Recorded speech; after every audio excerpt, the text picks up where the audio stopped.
Hello, Tusoka family. Welcome to this edition of Tusoka, Two Sisters of a Certain Age Conversations with a Therapist and a Doctor. I have my sister with me, co host.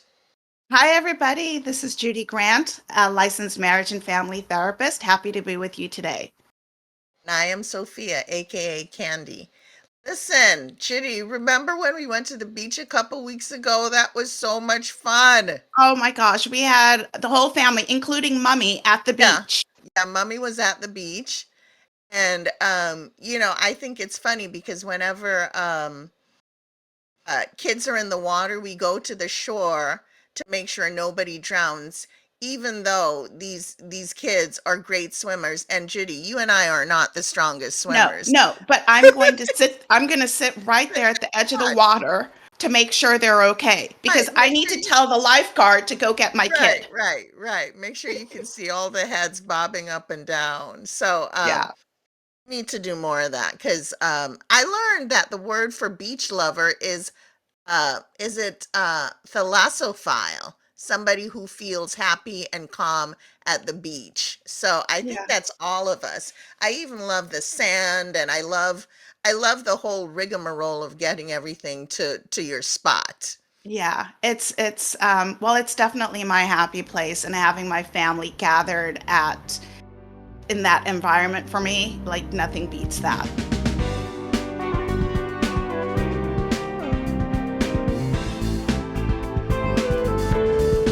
You know what? This kind of segues into our guest because our guest today, Karen Williams, has known us our entire lives, and she went with us to the beach all the time in Jamaica. So, welcome, Karen, to this episode of Tusoka. Hi, everyone. Thank you for So, having me. oh, thank you. Karen, when we started the podcast, Judy and I were kind of figuring out who we can have talk and what they can talk about. And your name was at the top of the list. So welcome to season two. So Judy, you wanna talk about why we wanted to have Karen on the show?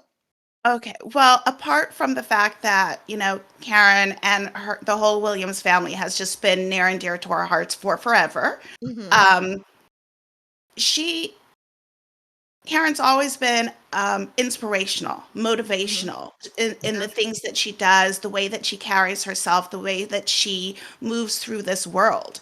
And a smidge of a backstory, and Karen can fill in the details. But many, many years ago, Karen graced the like magazines, covers, modeling. Just in her youth was this beauty that people like wanted advertising their various products. And then like all things, like you move on into different stage of your life, and Karen is back doing that same modeling, but now she's doing it as a woman of a certain age Yeah. and really embracing graceful aging and what that can look like. And again, inspiring so many of us to, just accept our aging process, to embrace it, and to love who we are in this new skin that we're in. So, Karen, how does that sound? Did I get that right?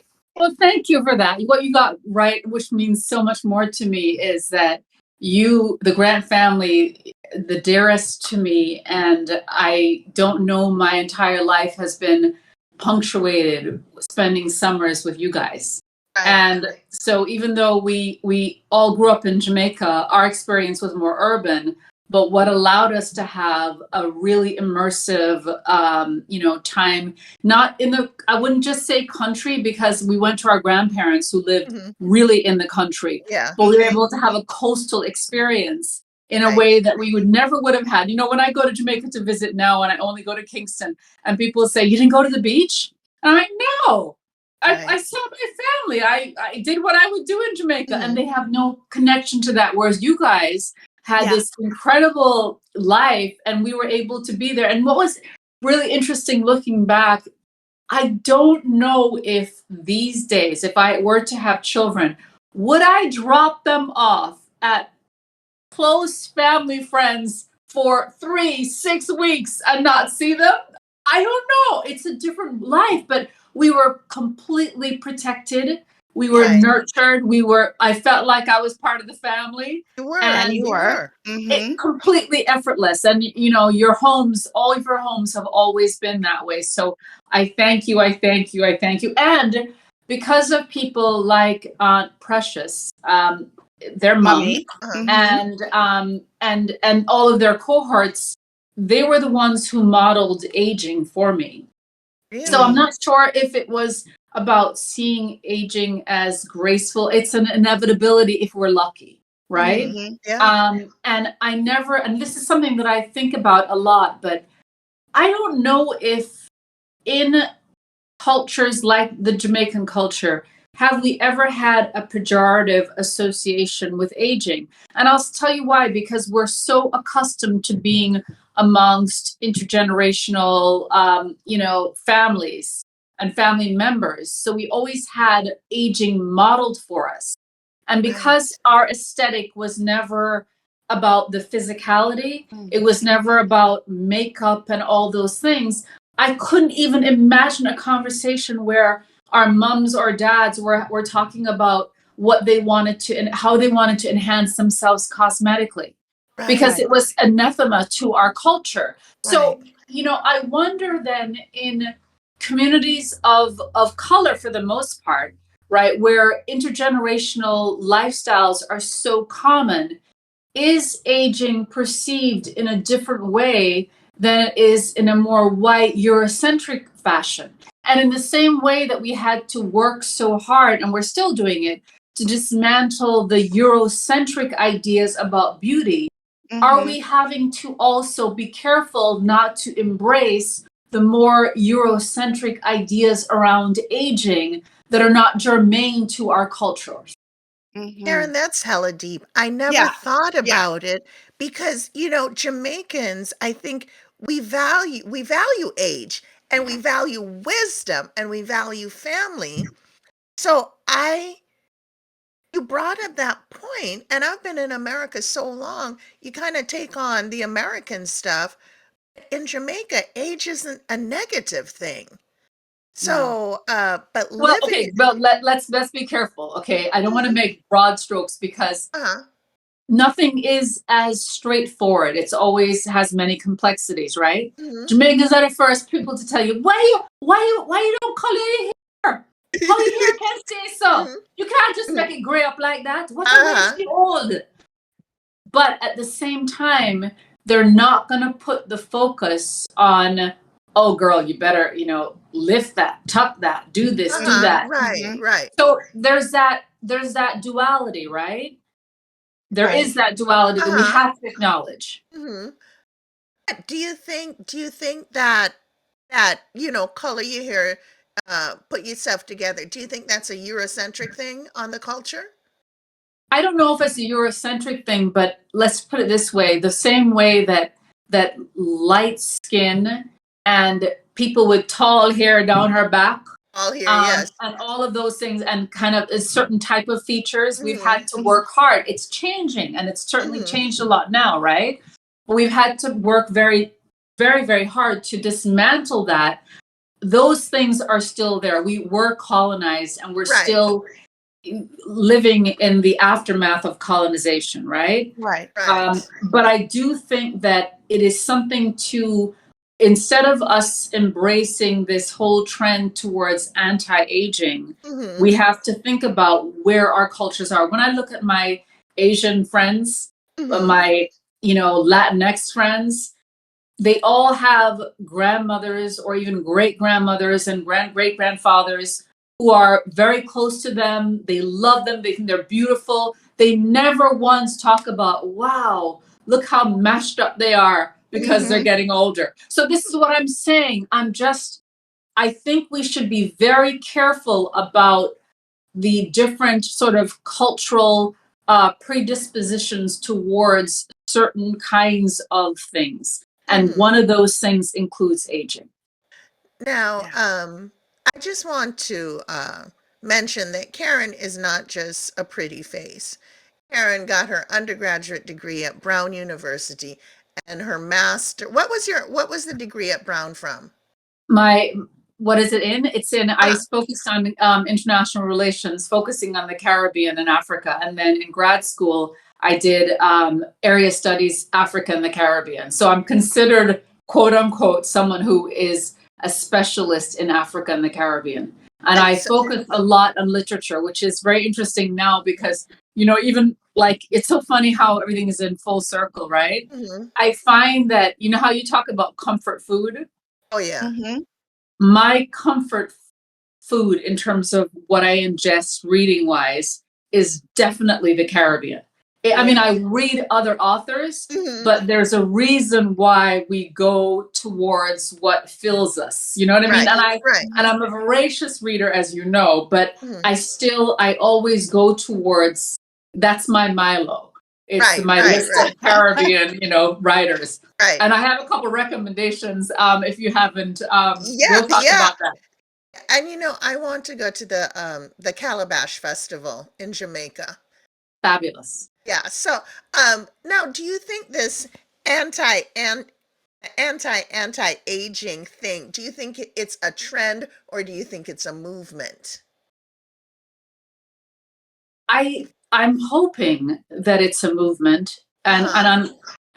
I think there's a reason why it has legs, and that's because of the demographic shifts worldwide. Yeah. So Mm-hmm. when you have an aging global population, Mm-hmm. right? You have the baby boomers coming of retirement age, if 65 is what the measure we're using, and we're going to have this incredible mass of people, not just in places like Japan, which has had an aging population for a long time, but we're having an aging workforce. And we're going to have ways in which we can accommodate all these people who are still vibrant, still vital, still want to continue to be engaged and perhaps employed in a traditional sense. For the first time, we're going to have 4 or sometimes even 5 generations at the same time in the workforce because Mm-hmm. our social security system cannot handle and Right, accommodate all of that. right. We have to find ways. So I don't believe the anti-aging movement is a trend. It can't be if it's going to support this mass of people. Mhm. Right. Right. Wow. You know, when I just listening to you, I'm thinking about celebrities that we see, celebrities that get work done to the point where they're unrecognizable, but they are, and clearly I don't know these people, I can just make assumptions, but it seems as if they're trying to hold on to their youth. But what they don't realize is by doing all of the work that they're doing, they no longer look like themselves and they're no longer recognizable. So, like, where do we draw the line? Like, where do we say, you know, okay, that's enough? Um, because age is inevitable. Mhm. You're never going to look like you were 40 years ago. And you need to embrace who you are today. So how do we get people to do that in a healthy way, where they also feel good about themselves and their mental well-being is intact? Yeah. I'm so reluctant to make any kind of statement around anyone else's choice. I Mhm. can only speak for myself. First of all, if you ever hear Karen Williams get surgery, right? This is not voluntary, right? I mean, it has to be a medical necessity or something Mhm. because I can't stand needles, cuts, anything like that, right? Mhm. So it's not going to happen. So, but to your point, though, on a more serious note, I think that what people choose to do is their own choice, Right. right? Mm-hmm. I think the greater issue is why do people feel pressured to look a certain way? Right. And again, I believe that goes back to us being in a very ageist society. Right. And Right. ageism is it's systemic. It's the pressure is huge on celebrities, especially because they are expected to, and they're under scrutiny all the time. Right. Can you imagine looking at your Right. image every single day and having millions of people all over the world commenting? And Right. people are cruel. I mean, Yes. Mm-hmm. not a celebrity, Mhm. right? And let me tell you something. The other day I was looking at this thing that I'd done for a company, and it's a troll, right? Or if you see a few of them, and how much of this is legitimate, how much of this is their own opinion, how much of this is racism, I don't know, but you should have seen the derogatory comments. I mean, it was just, she could not stop, or they could not stop, or he, I don't know who it is. Mhm. And it's because I don't define myself by anything to do with my physicality that I'm able to walk away. And it's because I don't have as much stake in that as maybe can you imagine a celebrity who is, so I think that we need to encourage people to find value in things that don't involve their physicality. Right. Purpose, passion, community, love, what's in their heart, that sort of thing. And I think that then changes the lens and allows you to put less emphasis on, oh my God, change. Right. This is scary, right? It's part of where we are encouraging people to put value, and it's having to go to places like Instagram and Facebook where comparison culture is so rampant. People for the first time are able to post these incredible curated images of a happy life. Right. And it doesn't in any way get to what's really happening.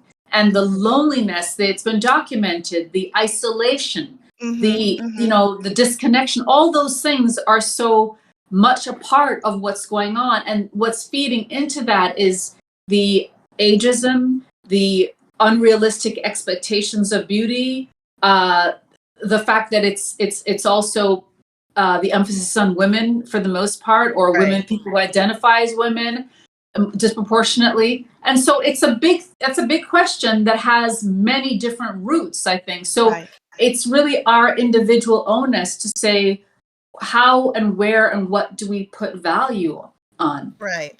You know, Oh, go you ahead, Candy.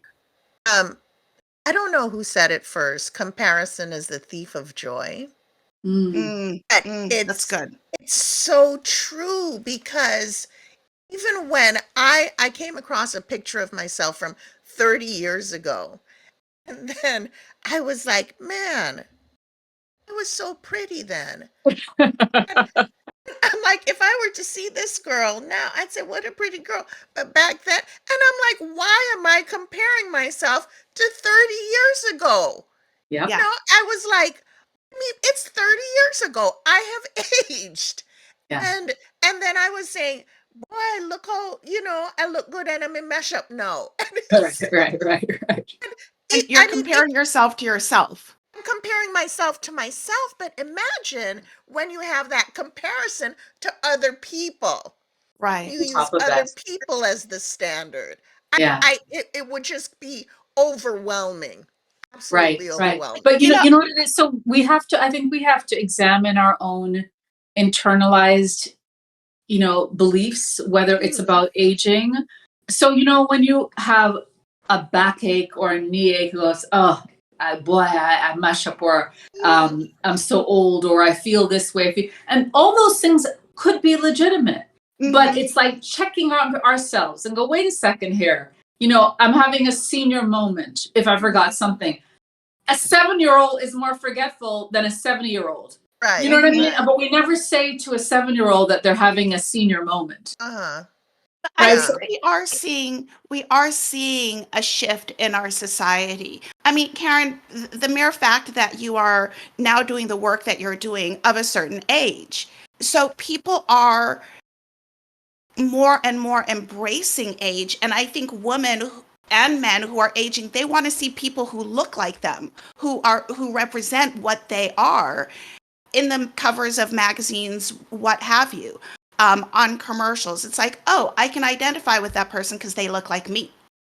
oh, Mhm. that person is, like my age. Or so I definitely see that there is a shift in a positive way.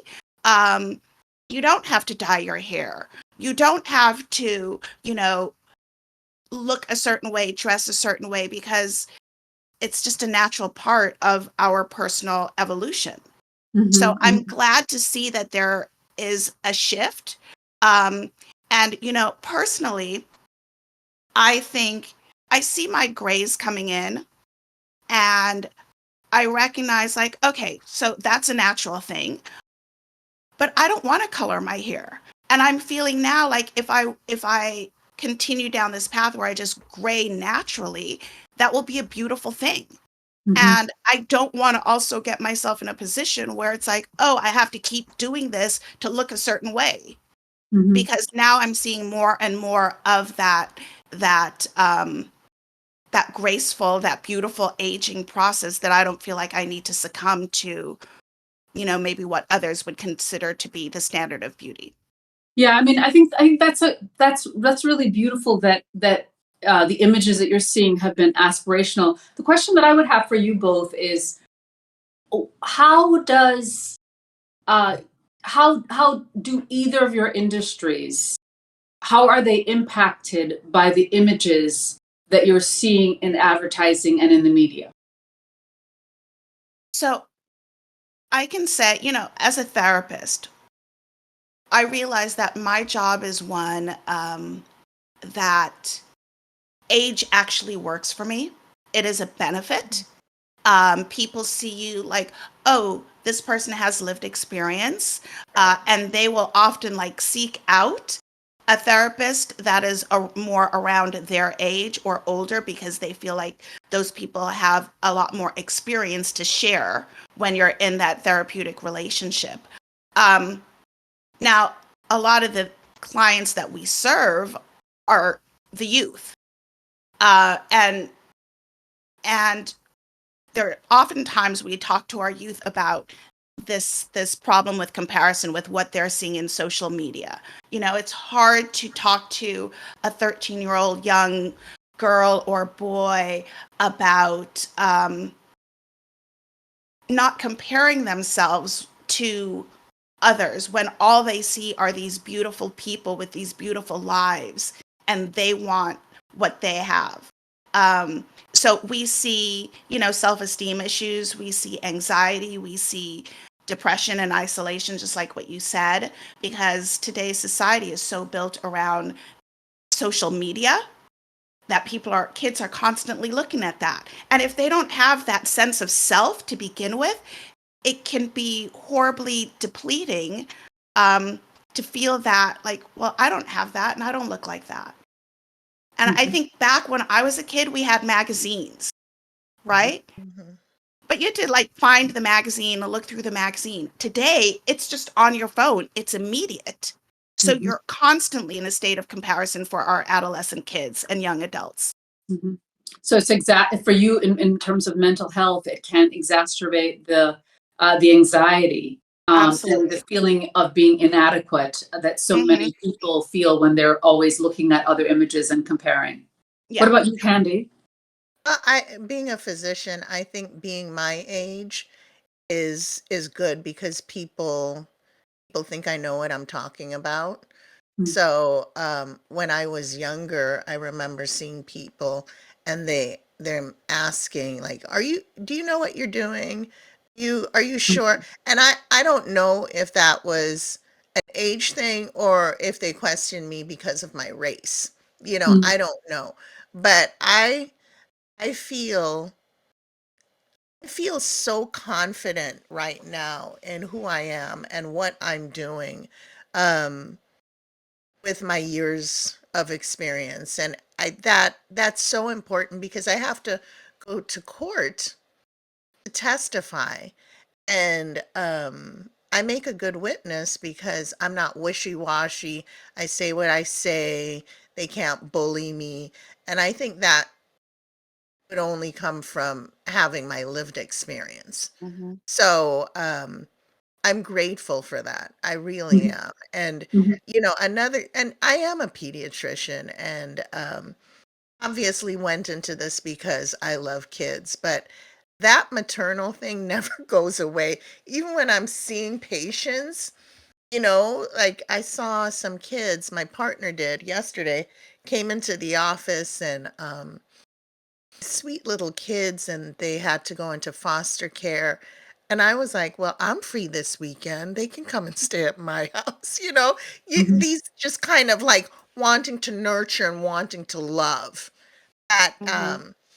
And you don't have to be a mother to have those instincts, but I just feel like I'm kind of coming into my own and I welcome it. I love being my age. I love I just love this stage of life that I'm in. Um, with regard to like the gray hair that I have, I, if I feel like if I were more committed to going out and getting my hair, like I don't get my hair done, maybe I would color my hair. I just don't have time for that crap. Mhm. I don't have time to go to a salon and sit. Like my mind is racing all the time with what I could be doing. So I think I am embracing my gray just because I'm too lazy to do anything about it. You But know? that also speaks to the fact that it's not a priority for you, Candy. Right, right, If right. if it was, you would find the time, but that's Yeah. not Exactly. important. And also, Exactly. and also, we have to acknowledge that some people, you need to be free to choose. What if I wanted to go red Uh-huh. or purple? Yeah, Right. I yeah. should be able to do that. There is a freedom in choice, right? Right. Mhm, And having a mhm, choice. But I also, the what I was actually also trying to explore with you guys is, I do believe that there is a residual impact that the visual industries have on other industries. And by that I mean when we see images of different sorts of people aging, not just women, not just men, not just mhm. trans people, but of all colors, all races, all sizes, all religions, the more diversity, the better it is. We then see ourselves affirmed in our 50s, 60s, 70s, 80s, 90s. And we also see people, some of them are aspirational, and then some of them just reflect our reality. Because here's the trap that I also think that we need to be careful of, and that is there is no one way to grow. Mhm, Mhm. And mhm. growing, living is messy. And Mhm. some of it's not going to be pretty. It's not going to, in fact, most of it is not going to be pretty. It's not going to look good. It's not going to look graceful. Do you know that I never, ever in a podcast, except when I'm working and people have done my makeup, I never wear makeup. I don't do it because I want people to understand that there is a transformation that occurs when you have a team of people around you Mhm. working on you and creating magic. There's lighting, there's a photographer, makeup artist, there's hair, there's clothes, there's all these things. Men don't just wake up that way. You know what I Mhm. mean? So that it's important to distill this, dispel the illusion so Right. that Mhm, we can understand that what I'm trying to do in some ways is aspirational, but sometimes it's even aspirational for myself Mhm. because it's not the way I look. It's not the way I authentically, mhm. wake up and be. And I want to see other people from different areas, different looks, different personalities also in that space so that we don't become the exceptional, Mhm. that people Mhm. from everywhere can feel themselves affirmed. And then we won't have to notice, oh my God, there's a Black person. Oh my God, there's an Asian person. Oh my God. Mhm. It's just normalized. Right. So Right. normalizing to me aging has the residual impact I feel like it has. If if you're seeing in advertising different age groups and people from all over the place, not just white people, not just Black people, but all different sorts of people, reflected as someone who is an engineer and talking about structural engineering in a city, even subliminally or subconsciously, you may think, maybe I need to change the infrastructure so that it accommodates people who are in their 70s and 80s or 90s, and they need to have a certain kind of sidewalk, or they need to have a certain kind of pull for the door, so that when I open the Right, door to a public restroom, it's not something that I have to pull. I can't do that when I'm 80 or right, 90, but right, pushing or automated may be right, easier.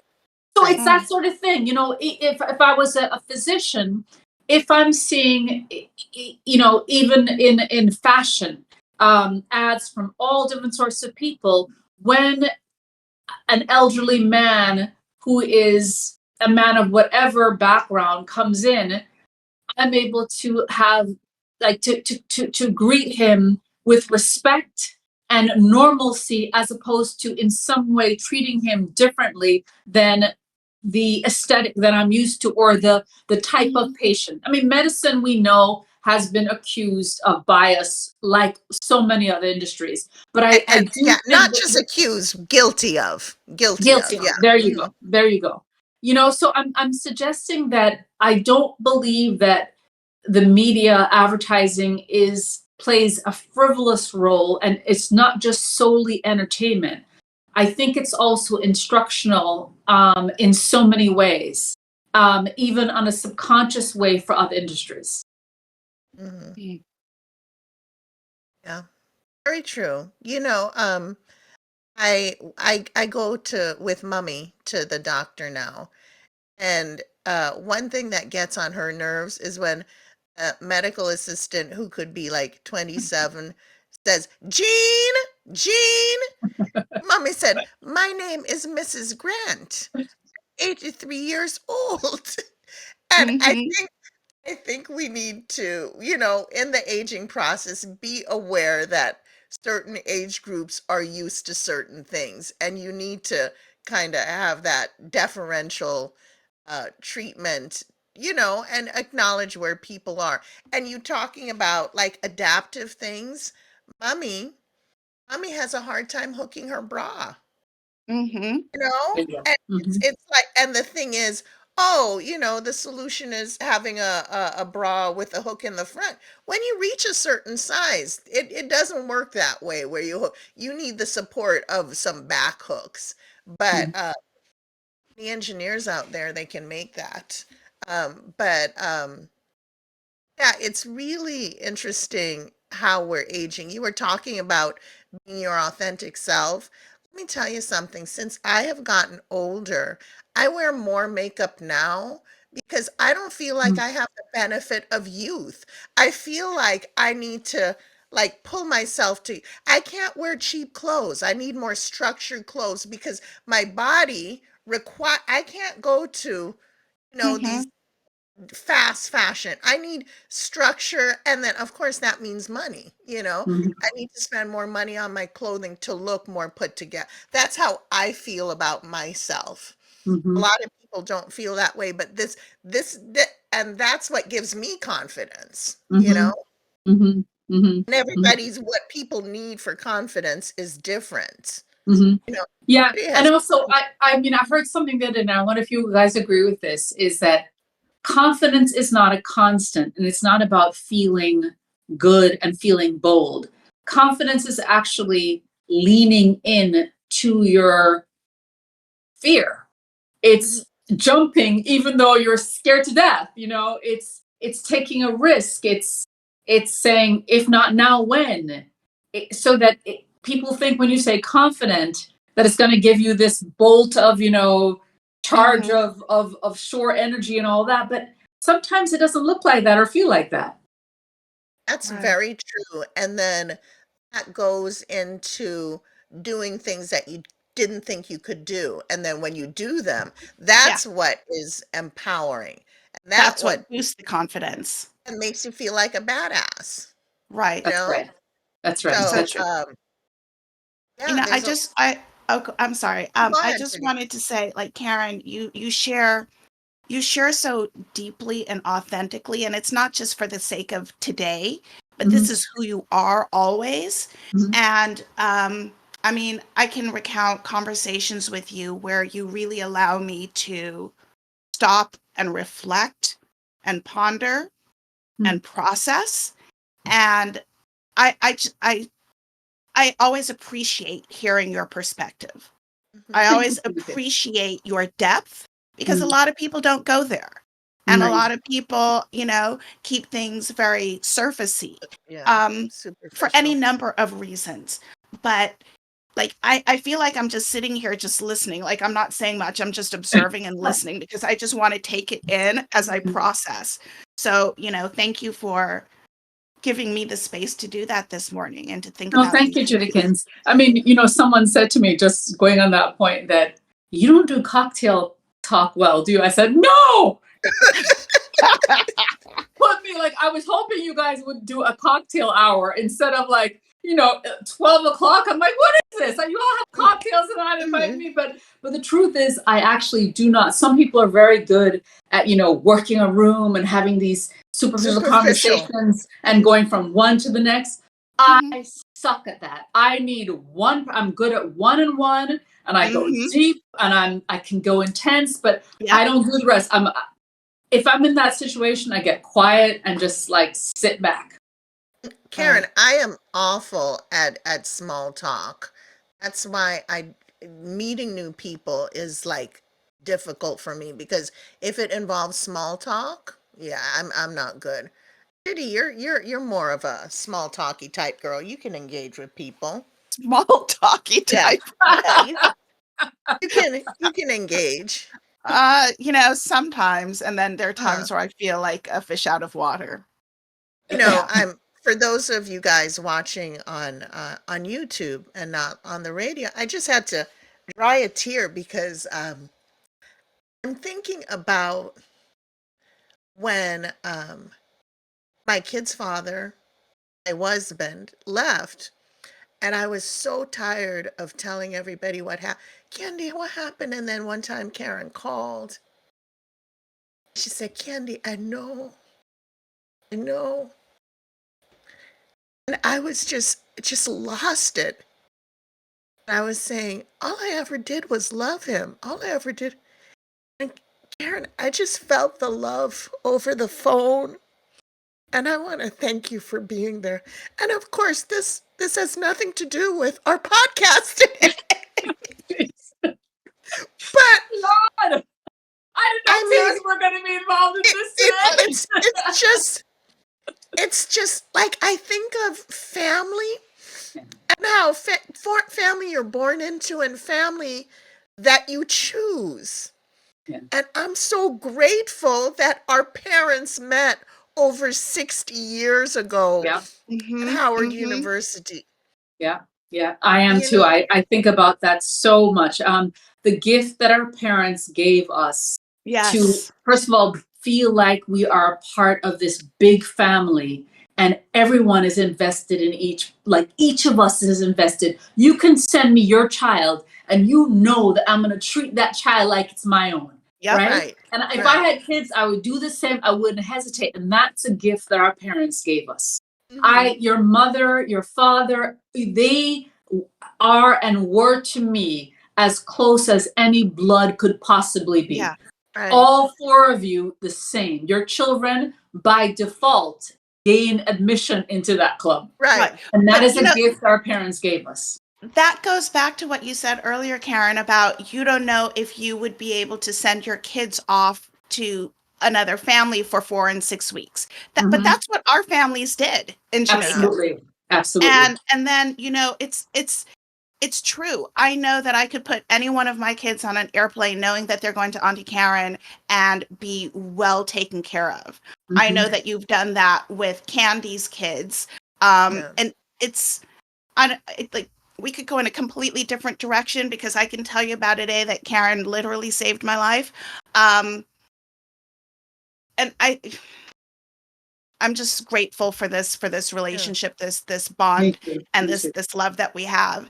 And to know that you're a person that allows me to go deep and is always there for me, Mhm. though we might not talk, on any sort of regular basis.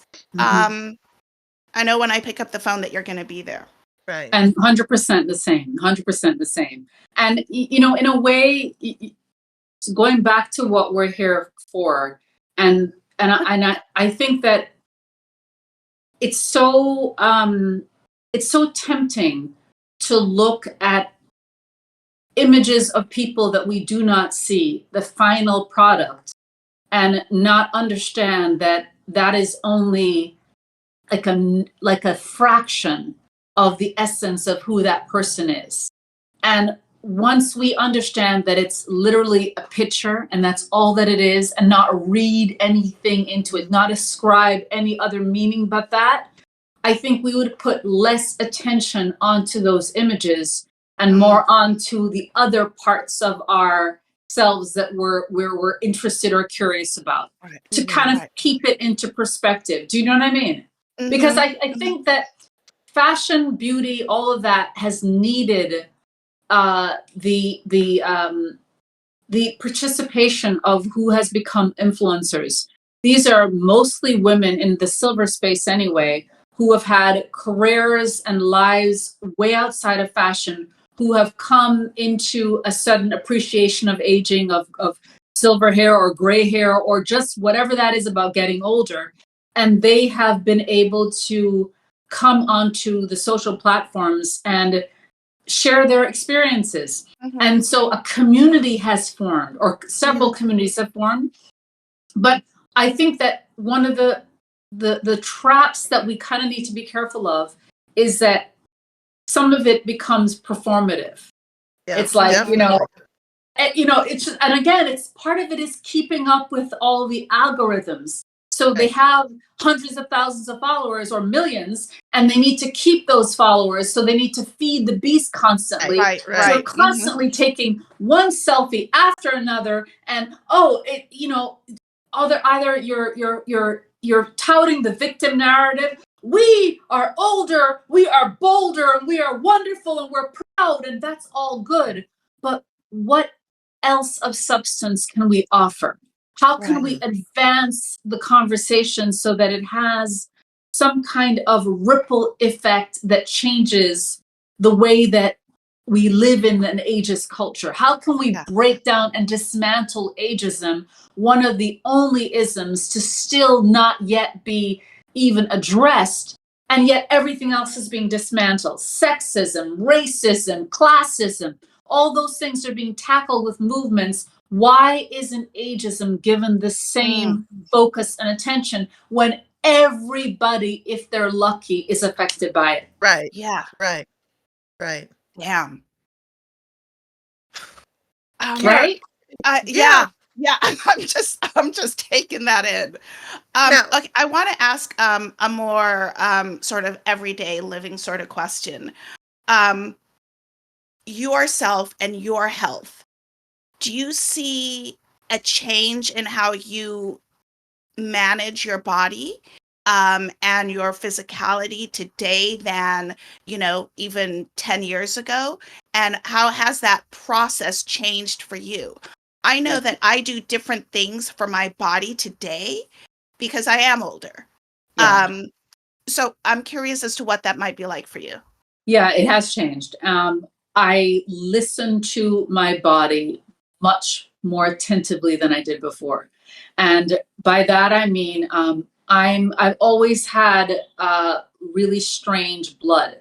It's complete daddy side. So I'm very low in iron, anemic. I can't donate blood. They won't accept it, all those things. Now, why then would someone with that kind of blood type be a vegetarian or a vegan? Think about it. It would be very difficult to get the everything that's needed in my diet in that way, right? So if you asked me 10 years ago, oh, no, I'm not going to touch XYZ. Oh, no. I was strong, militant, and rigid. Now, if my body is feeling imbalanced and it needs something, I'm not going to be obstructed by what I say I can't have. What I've chosen to do is I eat pretty simply, but the highest quality ingredients possible, no matter what food it is. So just really good ingredients, but I nurture and I have no restrictions on what I eat. It's what my body is craving. And how that is reflected. My blood work is never going to be, normal iron, normal this. Just not my makeup. but it's a lot better than it used to be Got it. because of that. Exercise wise, I'm definitely not as fanatic. Mhm. I definitely do less than I did before, but not not that I don't do anything, because I'm very intentional about strength training now, Mhm. Mm-hmm. because I need the protection of the weights on my. I'm Mhm. thin. You know, I've always been thin, Right, right? right. But I now. Why is it that so many women, peri and postmenopausal women, have shoulder issues and joint issues? So I kept on asking that question, and I was doing yoga, I was doing this, that, and the other, and all of a sudden, someone said, you know, you need to start doing more weight bearing exercises, because that's going to be more protective of the Mm, muscles around your joints. And once that happened, I did notice a difference. My family mm, has a history of knee issues. All daddy's side has knee issues. Mhm. I'm more protective around building the muscle around the knee, not just exercising it, but right. actually building up the muscle. Right. Um, Rest, you know, rest is a really interesting thing. It's so essential, but I'm not always a big sleeper. Mhm. And but I have my sleep hygiene has changed. Mhm. And I realized more than even 10 years ago, that what makes me whole is mind, body, spirit, soul. And so Mm, I need to feed all four of those things really well, and my thoughts included. You know, Mhm. mommy would always say, don't make anyone take up any space in your head for free. Like, don't Mhm. them rent space in your head for Right. free. Mhm. mm-hmm. I have a way now of literally not accepting any free renters. Drown And out that's the a thought. noise.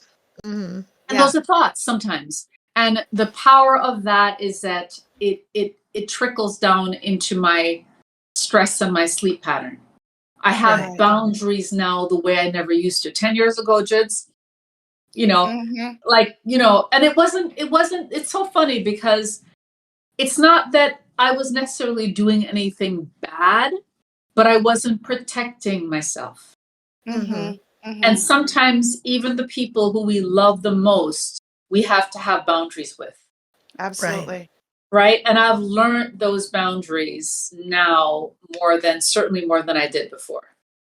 Right. And as a physician, I just want to say weight bearing exercise in postmenopausal, perimenopausal phase is very important for the prevention of osteoporosis, as well as getting some vitamin D and some calcium. And, Karen essentially said, give your body grace, listen to your body. And Mm-hmm. that's something that we all need to do. And nothing that is restrictive is, I don't eat carbs, I don't eat fat, that is not going to be helpful. Your body needs all of that stuff. So things in moderation, and listen and be in tune with your body. So, Yeah. And also I find, Candy, don't you think that what works for one person may not work for another, and your body goes through different phases, so right, you need to change and adapt to it. exactly, Absolutely. exactly. Make Absolutely. those Mm-hmm. accommodations. Yeah, and throughout this whole process, we certainly hope that you mentioned your mind, body, soul, and spirit. Like, what are we doing to take care of our mind? What are we Right. doing to maintain our mental health? How are we protecting that? By creating those boundaries and sticking to them. You know, removing toxicity from our lives. It might be something that we might have managed better when, 20 years ago, maybe also when we didn't know better, but we recognize like that has no place today in my life. Um, and just being able to check in with yourself, know what's going on. And if you are feeling any sort of way where your mental health might be, you know, off balance, address those issues, Yeah. because we do need all of those components of ourselves to be working, you know, with one another in order for us to be well in all of those areas: mind, body, spirit, soul. Yeah. Absolutely, absolutely. And I also think that I said this before, but it's worth repeating. I think that there are some cultures, and certainly Jamaican culture, right, where we're proud people and private people. And we are only now becoming more open to things like, mental health and Mm-hmm. Therapy. mental help, right? Mhm, Mm-hmm. Because, I'm going to talk business, my business with anyone else, like that mhm, type of thing. And that has been our detriment. And in a way, just like Black excellence or Jamaican excellence or whatever we want to put it, or just excellence in general, that striving to this, unrealistic idea of perfection, because it does not exist. Mm-mm. It has so much pressure and weight. And it has been motivational in a sense and aspirational, but sometimes you can be so broken and not attending to that brokenness, and you feel ashamed. And that's where we have to kind of say, no, no, no, no, no. I am more important. My wholeness is predicated on me embracing all of my brokenness. Mm-hmm. And I cannot be powerful unless I'm vulnerable. I cannot embrace that part of myself, the mess, the frailty, the vulnerability. If I have to embrace that, if I'm going to embrace my wholeness and my true, authentic, whole self. Yeah. Wow. That's hella deep, Karen. My wholeness is predicated on the acceptance of my brokenness. That could be a bumper sticker, it could be a t-shirt, it could be a slogan, a tagline. Yeah, yeah. But it's true, right? No, It's it's so it's true. it's it's very true and just so well articulated. We could talk for longer, but we Yeah. know that most of our podcast listeners like to do this in the car ride to work or while they're taking walks. But I just want to thank Karen for coming on and sharing so personally of her journey into being part of the silver movement, which is another expression that I love. And Karen, where can people find you on social media? She's a reluctant social media person. I have one account, and that's my Uh-huh. Instagram account, and it's KSE Williams. So Karen Sam Edward Williams. So Okay. at Karen Sam Edward Williams. Uh-huh. Got it. Mm-hmm. On Instagram. So thank you, Karen, so much for being with us. As always, it is a joy. Thank you both. Absolutely. Karen, Love you love you, guys. love you, love you. Love Love you you. Thank guys. you so Take much. care. Bye. Thank you so much for joining us today. It was really a pleasure for Candy and I to get to talk to Karen, who is so near and dear to our heart, but who's also taken the time to really embrace the aging process and to feel emboldened and empowered by that, and to recognize that it's an inevitability for all of us. But we do sincerely thank her for joining us today, and we want you to know that if you too are aging, please We can know that we relate. can relate.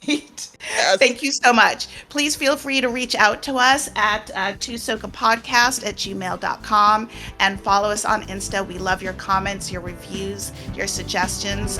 We hope to see you there. Thank you so much. Bye. No longer network.